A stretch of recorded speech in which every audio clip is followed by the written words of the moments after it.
Friday on FNC's The Five, during a segment about the lack of public appearances by President Joe Biden headed into the 2024 presidential election cycle, co-host Jeanine Pirro suggested putting President Joe Biden on a milk carton. According to the panel, the incumbent president was taking a similar approach with his 2024 effort as he did in the 2020 presidential election. Partial transcript as follows. Pirro, you might as well put the president on a milk carton because Joe Biden is nowhere to be found. The king of calling a lid has barely been seen in public these days. Biden will do just about anything to avoid reporters where he can't use a teleprompter or cue cards. Even the White House doesn't want to talk about his record-low news conferences. Karine Jean-Pierre, White House press secretary, I appreciate the question. We had a joint press conference just recently. So, that occurred. I don't have anything to share about Spain and their travels. It is a diplomatic conversation that occurs when we talk about what they're going to be doing here at the White House. I just don't have anything more to share on that. Pirro, nothing more to share. The Biden campaign, following a similar strategy of keeping Joe locked up. Joe Rogan and Charlemagne the God are not pleased. Joe Rogan, podcast host, you have to go well, who could do it better? Could it be a Republican or it could be a better Democrat? And if it's not a better Democrat, like how are we going to get a better Democrat if you don't let the president debate? So, it's like, that's not that democratic. Charlemagne the God, the Breakfast Club host, let's whack that the DNC won't let nobody pry. They won't do no primaries. Put Joe Biden up on that stage with Bobby Kennedy, who's challenging him, and Marianne Williamson, and whoever steps up to the plate. And let's have a discussion, yo. Pirro, makes sense to me. Waters, yes, he's got to debate. He won't, but he has to, and he should. RFK Jr. is polling at 18%. That's not insignificant. And he doesn't even appear on television. And when he does appear on television, they edit him out. So, he's a real threat to the base, and they're going to cook it just like they did against Bernie, and it's corrupt. Now, Trump has to debate too. Trump can't duck. He says he's not going to debate. I think he's just using that as leverage, but he should debate as well. Both of them should debate, just so they can get loose for the real debate before the general. Joe Biden isn't going to campaign. He's going to maybe even do less than he did in 2020, and I don't blame him. And I don't blame his people for putting him in that position, because they're allowed to campaign from the basement, because the media allows them to do it. It's a conspiracy between the media and the White House against the American people. And it's up to the American people to say, are you going to put up with it? Pirro, you know, Kennedy, what amazes me is that here you've got this weakling, okay, that we call a president, and everybody's afraid to come out and say, I want to run for president. Gavin Newsom is like foaming at the mouth to run. And yet it's almost like The Godfather. It's like no one will come out against him. Is he that strong? And who, or is it the people behind him? Kennedy, no, it's the establishment. It is the Democrat establishment. It is the machine. And if you dare stand up against that, you will be consumed and emulsified. And they know that. And they're all just going to wait for their turn in 2028.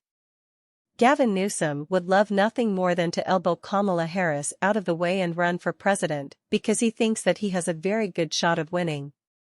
I saw him last weekend at the UTA party in D.C., the night before the correspondence there. And I told him to cut taxes and cut spending in California. You're welcome, California. I don't think he'll listen to me. But yes, they all want to run. They know they can beat whomever is running on the Republican side. That's how they feel. That may not be reality.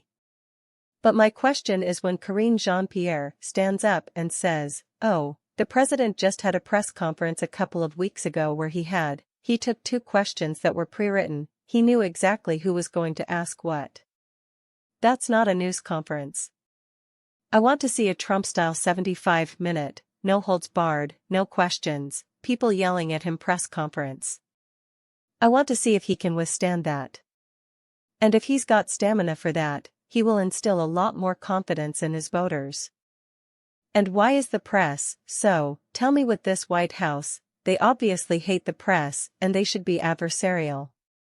Pirro, all right, Harold, I want you to listen to Simone Sanders who comes to Biden's defense on this need for debate. Ford Jr., okay. Simone Sanders Townsend, host, MSNBC, and the reality is this, the sitting president of the United States of America is a Democrat that would like to run for re-election so much so that he has declared a re-election campaign. In that case, the Democratic National Committee will not facilitate a primary process. There will be no debate stage for Bobby Kennedy, Maureen William, Marianne Williamson, or anyone else. And they're not going to set up a primary process for debates too for someone to challenge the head of the Democratic Party. Pirro, wow. Perino, shame on her. Ford Jr., so, I think that the president should spend more time with the media, more time with voters. And there's probably a threshold that you have to have for the president to debate in your own party. And certainly, the debate commission has a threshold. You have to meet to be able to get on a debate stage. Now, I think the debate commission's threshold is 15%. So, it appears that Bobby Kennedy Jr., Robert F. Kennedy Jr. is polling it somewhere between, he's polling north of 15%. Pirro, yes. Ford Jr., Marianne Williamson, I don't think, I've not seen numbers where she is above 8 or 9%. Pirro, right. Ford Jr., I think the troubling thing for the White House and for this president is this. Bobby Kennedy Jr. is a serious guy, but he's not, I don't view him as a serious candidate for the President of the United States. Marianne Williamson is a serious person, but she is not someone I would deem that I would consider voting for president, yet a quarter of Democratic voters are siding with them against this president. I think the next 4 to 8 weeks are critical for President Biden and his team. And the way I think you counter this is you've got to get out, you've got to talk about your records, you've got to get a positive message, and you've got to really go out and talk about it. Because if you find 4 to 8 weeks from now, Robert F. Kennedy Jr. and Marianne Williamson are still polling above 25%, that's when you're going to see a Gavin Newsom, that's when you're going to see a Gretchen Whitmer, that's when you may see other, I don't mean to leave anybody out. I think you're going to see people say, find people saying, if they can poll here and people don't know them and people may not take them as seriously, why don't I get in this race? This is why I think it's critical that President Biden and his team get him in front of the media, get him in front of voters, and get him out there with his message. Pirro, Greg, we know they're not going to do that because they can't trust this man in front of the public without a cue card, all right. So, let's talk about, whether it's 4 to 6 weeks, it doesn't matter. The bottom line is you've got a guy who barely announced who's got 19%. Who are they to say? Well, he is the head of the party. I mean, this isn't Russia. Gutfeld and RFK Jr. would destroy Joe Biden. And he's my second favorite junior. So, but there's a trend here, right? The emblem of this administration is a vacuum because wherever you go, a vacuum has been made. There's a vacuum in crime leadership, there's a vacuum in education, there's a vacuum in the Oval Office. We're experiencing this emptying out of order, structure, common sense. What is a woman? We're like watching things kind of drain out. The feeling is you either have to step up or you got to leave. It's kind of what happened in the subway. And it's what's happening in the education with people doing, at homeschooling or tutoring. Joe is scary.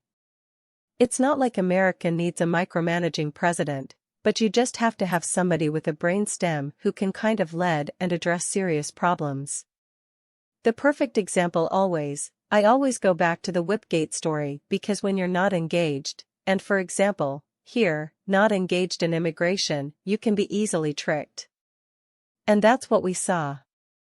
And we know whenever he talks about a story that he just heard about from someone read to him, he's always easily tricked. He always has the wrong take. You can't have that person running this country anymore. And even though I disagree with RFK on I think his earliest stances on vaccines, he's a serious person. He really, truly is. Ford Jr., I think he is, but I don't consider him serious for the president is all I'm saying. Pirro, but you know what, that isn't the test. The test is he's got 15%. Let him go. Ford Jr., Judge, I don't disagree. I was just telling you what I thought about him. But he should debate him. He's at 15%. I agree. Pirro, all right. We all agree, right? Waters, we do.